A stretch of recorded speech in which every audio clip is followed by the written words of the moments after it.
Boston Celtics get the win they needed over the Chicago Bulls. It was pretty, then it was weird, then it was ugly. We're going to talk about it all right now on the Locked On Celtics podcast. Be ever ready. Recognize the city of champs.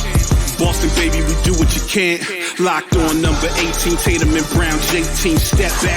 We gon' wet that and slay teams. Of course, the Celtics, who else could it be? Screaming like KG with the Larry O.B. Karalis above average, assessing the team status. Best daily pod, no cap salary matching. Clutch like Bird the DJ, keep John on replay. Prime time, dapping up the truth on the sideline. Raining J's, how it started, raising banners, how we finished. Locked on Celtics pod, home of the winners. B. Hey there, welcome back to the Locked On Celtics podcast right here on the Locked On Podcast Network, where it's your team every day, and I got you every day. It's a free, fresh podcast dropped directly to your device if you subscribe, so make sure you are hitting that subscribe button on whatever app you use. You can get onto the YouTube page, subscribe there, get into the comment section. Let me know what you think about the Boston Celtics' gigantic win over the Chicago Bulls. Final score was what? 124-97 was the final score.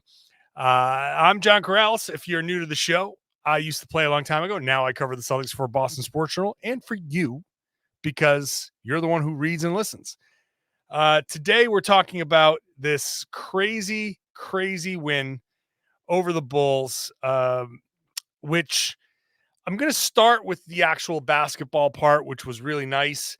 And then the in-season tournament stuff is later because that dominated the conversation. That dominated once you got into the fourth quarter and into where it's pretty obvious the Celtics are going for it. For a while there in the third quarter, I was like, I don't know if they are.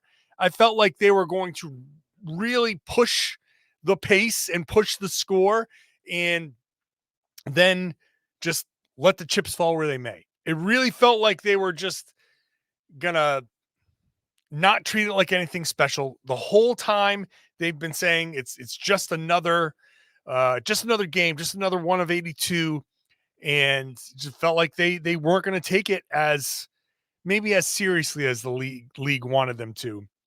And then here it comes, the opportunity to go up by 23, and they took it. But and that's actually where kind of I want to start with the basketball part of it, because they were able to do the one thing that I think a lot of us were critical of. They played with a lead. They extended a lead. And I might have said this the other day. I forget if I said it on the podcast. I know I said it to somebody, where the Celtics were in a kind of damned if you do, damned if you don't type of situation, because either they're going to be accused of running up the score, or they're going to play with a lead and people are going to say, see what happens when you're focused and you don't sit there and think the game is over. The Celtics are capable of playing with a 20-point lead and extending it to 30, and taking a 30-point lead and extending it to 35, and pushing it when they needed to push it. And Joe Mazzulla after the game said, this was an opportunity for us to play with a lead and play with that mindset and build those habits. And actually, in that way, the in-season tournament's crazy rules about point differential help the Celtics, because this is something that they've struggled to do. And it's now on film. Joe Mazzulla can go back to this. He now has this shiny example. The next time the Celtics fall apart, he can say, hey, remember when you guys stopped losing focus? The game was never over because we needed to have that point differential. Remember that? Let's treat every lead like we have a point differential that we have to reach. Because when you do that, you win games by 30 plus, or you push the lead to 30 plus. So I think maybe one of the things to take away from this game is the Celtics now have this example of playing with the lead. It's possible. These guys can do it. We always knew they can do it. It's not like they had a genetic predisposition to once the lead hit 25, they go, oh no, my God, I've forgotten how to shoot. Like that's not, we knew that. So and Joe seemed to really relish that was a takeaway for his team. Always looking for the positive. Always looking for the positive here. So playing with the lead was huge, and it leads to this 27-point win. They never really let it go. Now there was a point there in the fourth quarter where it got a little ugly. It's about 6 minutes to go or so, and I think guys started to get away from the things that were working. Jaylen Brown, who had an awesome game, might have gotten a little too selfish again, and they were kind of trading baskets. And and it wasn't just Jaylen; it was just kind of everybody. They stopped doing the things that they had wanted and needed to do. And I understand. Like at that point, you're like, "What are we even doing out here? What are we even doing out here?" The weirdness of 7:02 to go, the Al Horford hits a 7:07 to go. Al Horford hits a 3-pointer to make it a 32-point game, and all of a sudden it's take foul, take foul, take foul. They got up over the limit, and it's actually right before Horford hit that shot because Holiday took a foul to go foul Andre Drummond. He fouls Drummond. Holiday fouls Drummond. Somebody else fouls Drummond, and he goes back to the line. It's just weirdness here. I'll get into that in the next segment. I want to get into more of the positive stuff from the game, which is the next thing is the assists. The Celtics piled up a ton of assists in this one, and when you shoot 52% from the field, you get up 90 shots, you make 47, you're going to get a bunch of assists just naturally, but the Celtics had 36 assists on 47 baskets. That's a really, really nice number because one of the topics of conversation recently has been their declining assist rate. And this number, because it's still so early in the season, is going to do wonders for their assist rate. At 36 assists on 47 made baskets, that's really nice. Well, 11 baskets made without an assist in this game, that's wild to me. So that is incredible, and a lot of it is this 3-point shooting, 21 to 49.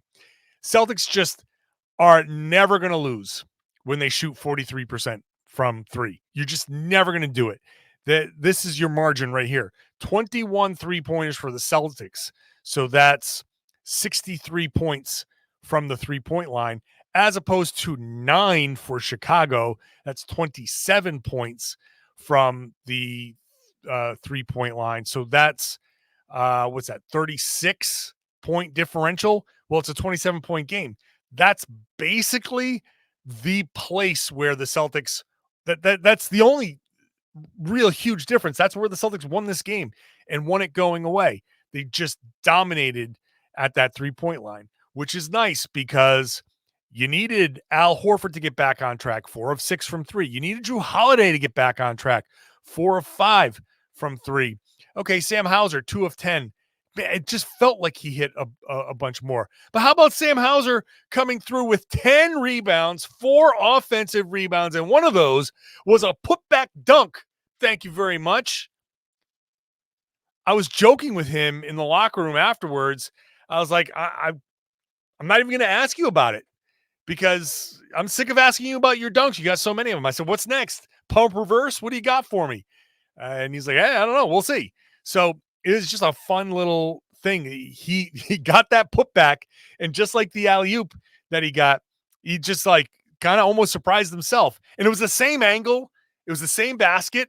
That ball just magically comes right off the rim right there for him. Like literally the exact same spot on the rim as the alley-oop from Jaylen Brown. And the reaction off the bench, that was hilarious. But Hauser, even though he didn't shoot well, did other things. Jaylen Brown had a really good game, even with a little bit of a departure later in the game.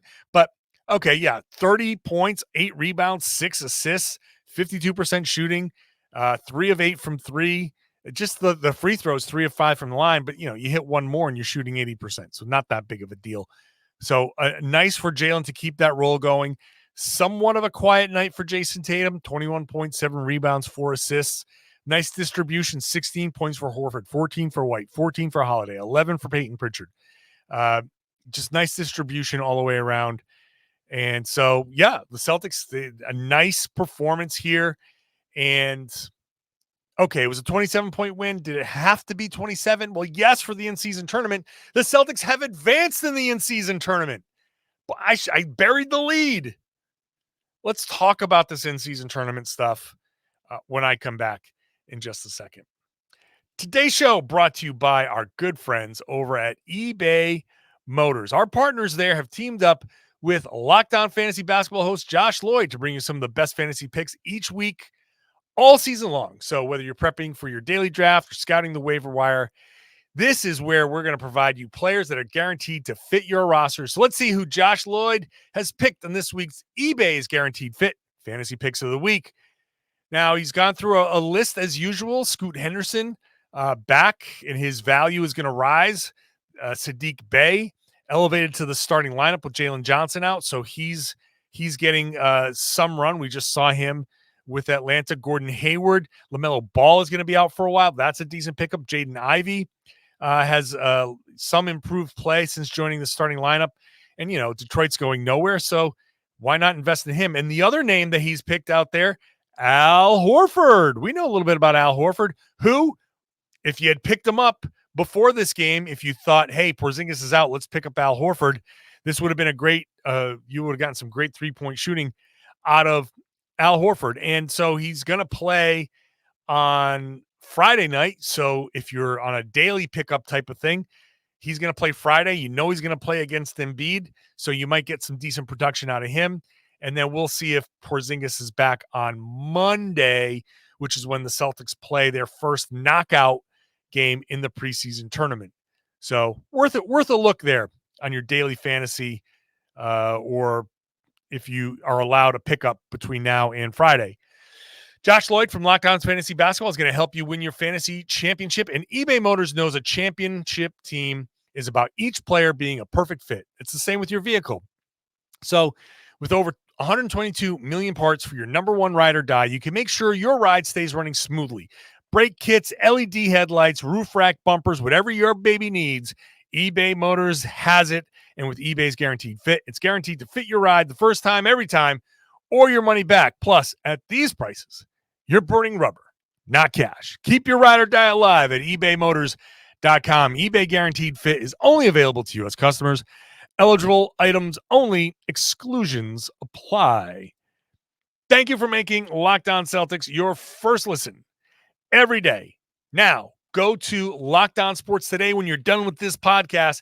It's the first ever national sports 24/7 streaming channel on YouTube. Go check it out. Subscribe there. All the big stories, everything you want from the world of sports 24/7. So no matter where you are, no matter what time you're listening, I'm recording this at 10:03. It's streaming right now. So go subscribe to Locked On Sports today. Pretty cool stuff, if I do say so myself, from the Locked On Podcast Network. Okay, this is my still like but dislike portion here of the podcast because it's more weird. This is just more weirdness because, as I said before, I wasn't sure if the Celtics were really going to go for it. I thought maybe they just don't care. Maybe they don't want to embark on another road trip, and they just came off of one, which was essentially a 7-game road trip with a stopover in Boston. And they've got one coming up out west in a couple of weeks heading into Christmas. So they're pretty road weary. And a game Monday in Indy, I don't even know what the plan is. Do they just go from Indy to Vegas? They must. If they win, they go to Vegas. And here's it's still weird. They're not guaranteed to go to Vegas. They got to beat Indiana at Indy. If they win, they go to Vegas and they play the semifinal.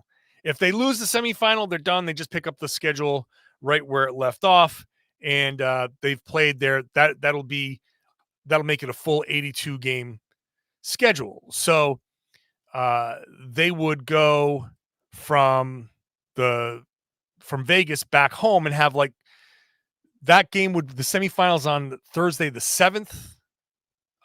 So they would have the 8th, 9th, 10th, 11th off before they come home for Cleveland, Orlando. 4 games against 2 teams. I forgot that Orlando's coming up twice. That'll be fun.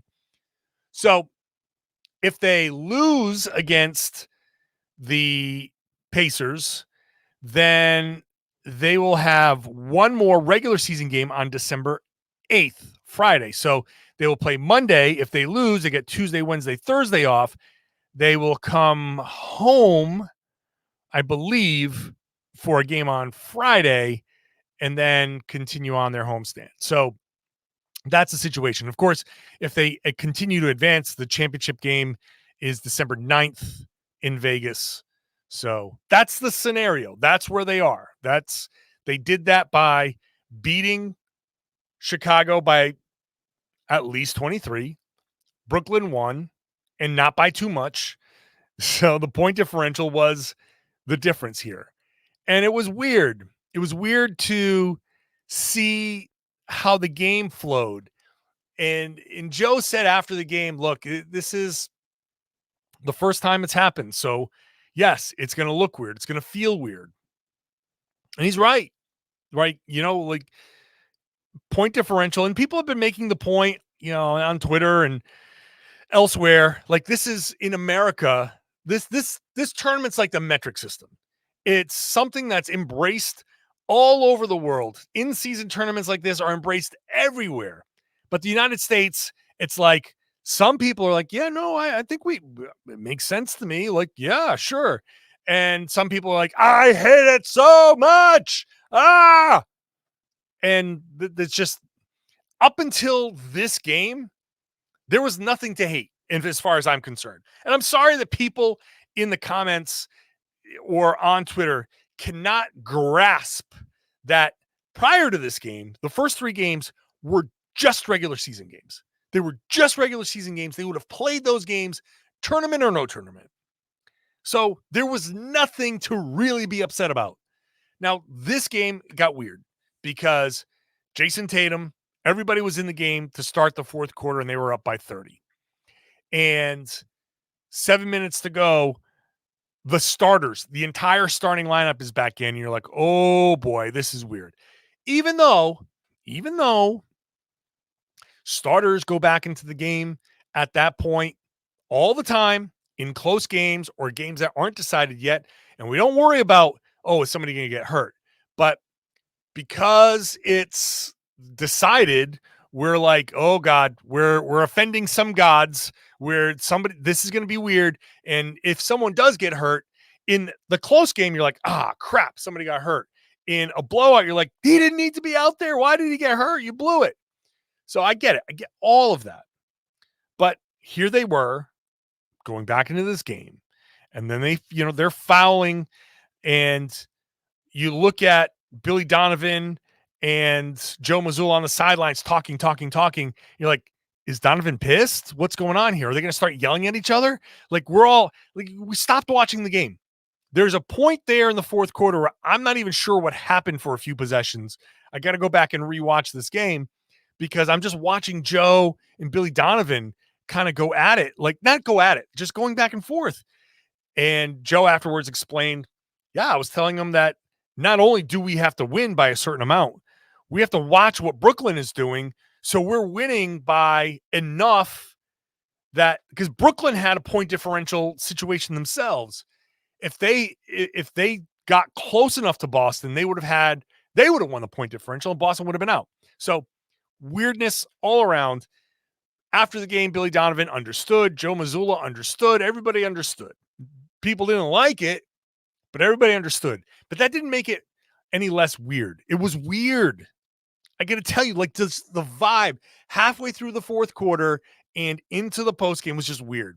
Everybody's looking around like, so who did the Celtics play next? Are they? Oh, they're on the road. Oh, it could be New York. Oh, it could be Milwaukee. Oh, it might be. Oh, it's probably going to be Indiana. Okay, it is Indiana. Everybody's looking at their phones. Players are like, kind of like, what are we doing? Where are we going? It's just craziness. So we're not used to that. And in other parts of the world, they are used to it. They say, hey, there's no such thing as letting up. You keep scoring, you keep playing, and whatever it is, if you're not stopping them, then it's your fault for not stopping them. You know, if it's a soccer game and they're up by 6-0, they'll go up 7-0 if they want. Like it's up to you to stop them. So hey, that is accepted elsewhere, then for these situations, I guess we do have to accept it. But the players didn't like it. In fact, I'll come back. We'll talk more about how the players didn't like it in the next part of it, and how this is what the NBA wanted anyway. The NBA got exactly what it wanted in this scenario. We'll talk about that in just a second. Today's show brought to you by FanDuel. When the weather gets colder, the NFL offers stay hot on FanDuel, scorching hot, because you, new customer, you say, oh, maybe I should join FanDuel. Hey, this is a great time, because if you place a $5 money line bet and win, you get $150 in bonus bets on top of your winning bet. So let's just say your bet wins you $50, then you get an extra $150 in bonus bets.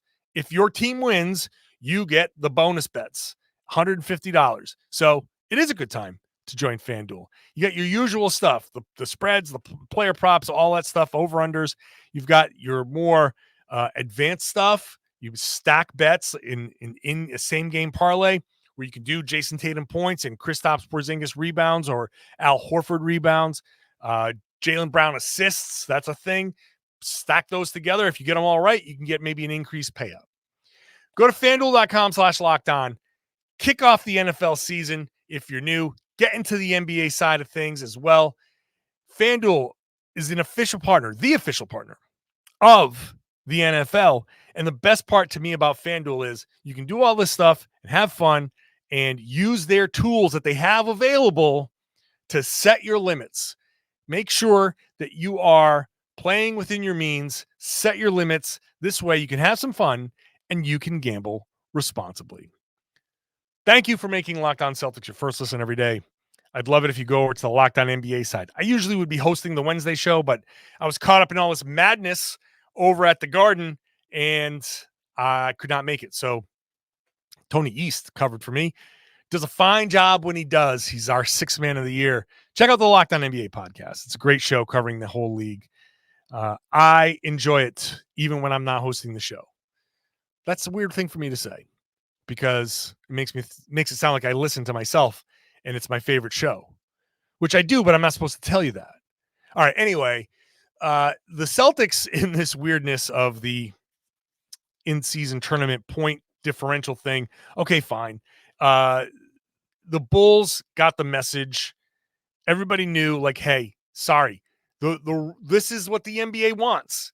The NBA made this a thing, and the Celtics are trying to win, and they're actually making an effort to get to this in-season tournament knockout round. Fine. If you're so upset about it, Chicago, if you were, then stop them. It was like when Joe Mazzulla had a challenge in the 3 minutes to go against Toronto, and they're all pissed off. Like, it's not Joe's fault that you're sensitive because you're down so much. Like, do something about it. But Chicago never really got to that point. They understood. Seems like they understood. The message got through. Maybe a little bit embarrassing for Andre Drummond. After the game, Joe Mazzulla said he apologized to Andre Drummond. It's not his fault, but that was the best chance that he had to increase the lead, because that's what he needed to do. And again, if Andre Drummond didn't like it, well, be better at free throws. So there we were. After the game, Drew Holiday said, I didn't like it, but I understand it. Jayson Tatum before, like even after the win against Atlanta, was like, I'm not going to like running up the score if we have to do it. Jaylen Brown afterwards, we were asking him about potential future changes, and I think that's certainly on the table. I think, and he was like, yeah, these are the rules. I didn't like it.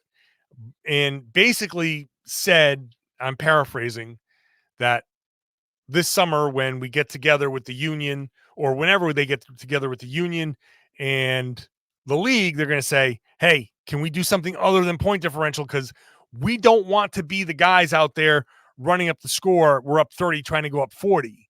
So who knows how that's going to go? My idea is expand the tournament.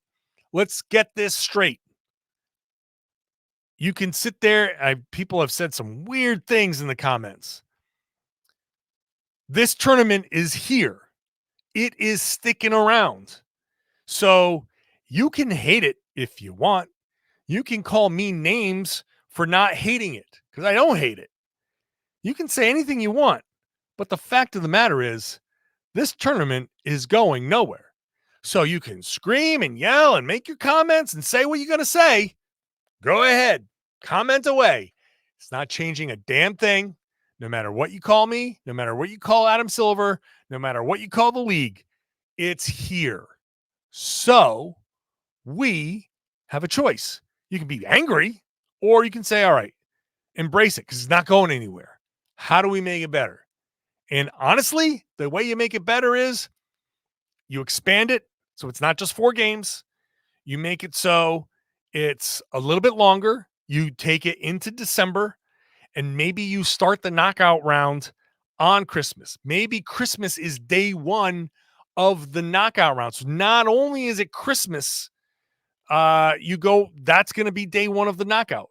Maybe you don't do that because Christmas is the marketable game, and maybe that's where you do the next, maybe it's the day after Christmas or 2 to 3 days after Christmas. Maybe Christmas is like the you're teasing. I don't know, whatever. But I'm just saying, you go into January and you turn January into something in-season tournament related. Maybe MLK Day becomes in-season tournament something. Maybe that becomes the championship. Maybe you have a couple of appetizer games. You play your Memphis game, and then that also becomes your championship game or something. I don't know. I'm just throwing things out there. But I do think that playing 8 games instead of 4 allows for multiple matchups, still break up the groups like you've broken them up. I don't know how you can do it like you did by last season's record, whatever. But you let everybody play each other twice, once at home, once on the road. And then you can start getting into different tiebreakers. And point differential doesn't have to be the first one. It could be wins against like opponents, wins, whatever it is. I'm not going to do the whole thing now. But that, to me, probably a little bit better. And point differential will probably still factor in because it's still, has value as a tiebreaker, but maybe it's not the first thing that is front of mind. Regardless, there's no doubt this is what the NBA wants. You look at the courts, and people look at that Celtics court, and you're like, that is an abomination. That in-season tournament court sucks. And you know what the NBA hears? You just said in-season tournament. So it resonates. It got your attention. If it pissed you off, great, whatever. If you love it, even better. But as long as you say in-season tournament, then the NBA is happy. So you can say, I can't believe the stupid in-season tournament forced the Celtics to run up the score and disrespect the other team. This in-season tournament sucks. Well, you just said it twice. So every time you say it, you're just putting it deeper into your brain. You know exactly what it is. Now you know what it is. League is happy. Because this is nothing different than any influencer would do. This is nothing different than any, any attention seeker would do. This is the attention seeker playbook. Just be big, loud, bold, whatever. You can always soften it later. I even talk about that with basketball players. You know, I don't want a player like Derek White was a great example. When he came in and he was a little too passive, like I would rather you be overly aggressive and we can rein you in rather than having to drag it, pull it out of you. This is what the league is doing. They were overly aggressive. Oh, do you not like the marketing of the in-season tournament? Well, there it is. You know what the in-season tournament is. Pissed off or not. Pissed off at the court or not. Pissed off at the point differential or not. This is what the league wants. Two-thirds of this podcast, actually more, are dedicated to the in-season tournament and the weirdness that I experienced and everybody experienced. And most of the things that people are writing, my colleagues at the Globe, at the Athletic, are writing about the in-season tournament and the weirdness that ensued. And whether we slam it, whether we love it, whether we think it needs to be changed or if it's perfect as is, this is what the NBA wanted. The NBA got exactly what it wanted. It got a lot of attention. People know what the in-season tournament is now. Next year, it'll probably be different. And maybe the courts are different again, but less ridiculous, less out there, right? Maybe it's not a full color scheme. Maybe it is just one strip. Maybe it is just whatever it is. Now that the league has planted the seed, now they can go and refine and sand it down. And in 5 years, because it will still be around in 5 years. I hate to tell you, it's going to still be around in 5 years. So get used to it. And if you're abandoning the NBA over this, then you weren't much of an NBA fan, and they don't care because it's going to be the kids who look at the courts and be like, ooh, cool. And they don't care necessarily about the history about, oh my God, the Celtics have played 2 games without parquet. Like, I'm sorry, 10-year-old doesn't appreciate that. 12-year-old doesn't appreciate that and doesn't care. And they're going to be the future of spending money, and that's what the league cares about. So they've accomplished their goal. The Celtics, they did what they had to do. They didn't like it. They feel dirty about it. They will get over it because they got Philly on Friday, and they've got the Pacers on Monday in the knockout round. Philly's just a regular game. They're playing Philly again. Hopefully they can just carry this forward. And in the distaste for how they finish this game gives way to, hey, first of all, the positive stuff that I talked about in the first segment. And maybe the knockout round is actually cool. And maybe being in Vegas would be super cool. So if they go, I'll go. And maybe it'll be fun. It'll be fun to go cover the team and be there for the first in-season tournament. It's going to be, who knows how or what to expect. But people are talking about it. People are excited. I've seen people in my Boston Sports Journal comments, people at the arena. There are plenty of people who are actually like trying to figure this out. So somebody's got to win it. Somebody's got to be the first to win it. Who knows? Maybe it'll be Celtics Lakers. And we can do a whole thing about Celtics Lakers vying for a different kind of championship. And maybe that'll be a cool thing. That'd be a nice full circle thing. Wouldn't it? Honestly, final thought. Wouldn't that kind of be cool? Wouldn't it? It's Celtics Lakers, so that's always meaningful.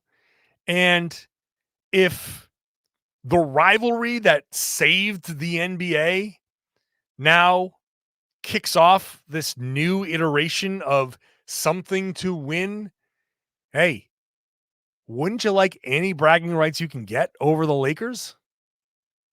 Why not? So that would be cool. I think that would be fun. We'll see. In the meantime, podcasts the rest of the week. This is the Wednesday show. So we got a Thursday show coming up and a Friday show. And then Friday night they play the Sixers. So I'll do a post-game podcast after that. And then post-game, who knows? Maybe I'm post-game potting from Vegas next week. on the scene at the arena. That would be cool. I would actually like to have my backdrop be that arena in Vegas. Subscribe to make sure you get all of this coverage, all of this podcasting, and behind the scenes stuff from Vegas that not very many people can tell you about. So subscribe wherever you get your podcasts. You can listen wherever podcasts exist. When the games are on, listen on the Sirius XM app, SXM. Go ahead and search Celtics. You can listen to Grandy and Max on the call. So if you don't want to listen to the ESPN call on Friday night, download the SXM app, search Celtics, listen to Grandy and Max, sync it up with your TV. That's a cool thing to do. If you are a regular listener, I would love it if you share the podcast. Hey, all of you who came to me and say hi at the arena every game, I love it. Thank you so much. I love meeting all of you. Thank you. Now, could you please share the podcast, spread the word, tell your friends, tell everybody they should be listening to and watching the Locked On Celtics podcast right here in the Locked On Podcast Network. It's your team every day.